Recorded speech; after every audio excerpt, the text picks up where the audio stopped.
2020 still has it out for us, but at least we now know that Yara Shahidi will be playing Tinkerbell in the new Disney reboot of Peter Pan. Hey, what's up everybody? I'm Ayo Elise. This is In Focus, a series where the focus is on BIPOC in TV and film. And now it's time to talk about the 72nd annual Emmys, aka the Pandemmys. Yahya Abdul-Mateen, well known for his role in Aquaman, won for his role in The Watchmen.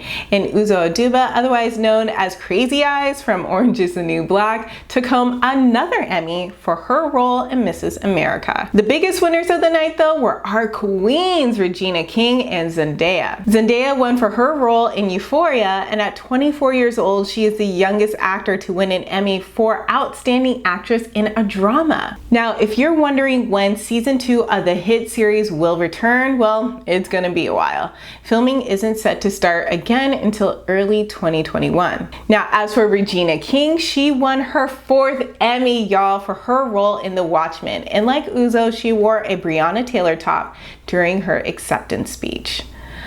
Whew. Even with Black performers doing as well as they did at this year's Emmys, we have to wonder about the representation of other ethnicities. 1% of the nominees were Asian and only one Latinx person was nominated. This is disappointing.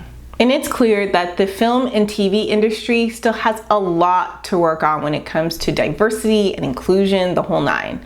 And the story I'm about to tell you about is a great example of this. This week, it was announced that a biopic about Lang, a world-renowned, classically trained Chinese pianist, is in the works, and it's based on Lang's memoir, A Journey of 1,000 Miles.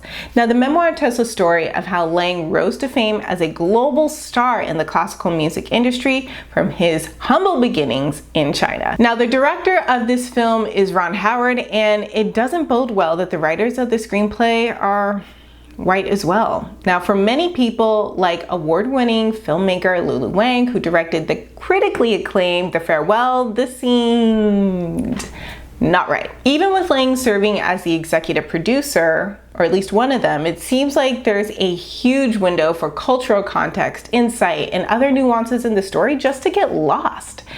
Now, this idea is something that Lulu explained wonderfully in a series of tweets. And she ended by saying, "Have we learned nothing from Mulan? I haven't said anything because yes, representation, and many people I love are involved, but I just have to, because 2020, man, I'm exhausted.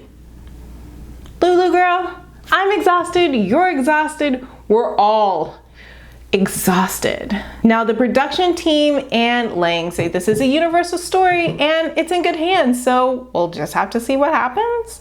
Well, if you are looking for a bright spot, Megan Thee Stallion and Chris Rock will be appearing on the SNL Season 46 premiere on October 3rd. And joining the cast, we have Punky Johnson, a Black lesbian comic, and I'm so excited to see her joining the fellow gays, Bowen Yang and Kate McKinnon. Now, if you're looking for TV you can watch right now, well, if you have Peacock anyway, Larry Wilmore and Amber Ruffin's The Amber Ruffin Show premiered on the platform this week.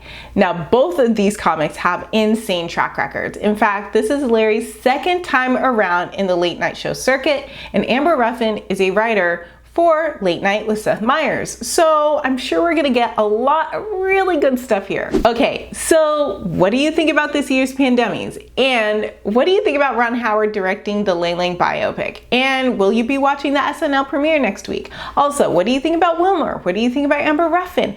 Can you watch Peacock? Do you have it? Well, are there any other stories that you think I should be talking about? Well, just let me know in the comments below. Follow me on Twitter as well as I live tweet my way through Girlfriends. I'm towards the end of season 4 and I'm looking for something to binge next after I finish all 8 seasons of Girlfriends. Well, anyways, I'm Ayo Elise. This is In Focus. Like, share, and subscribe, and I'll see you next time.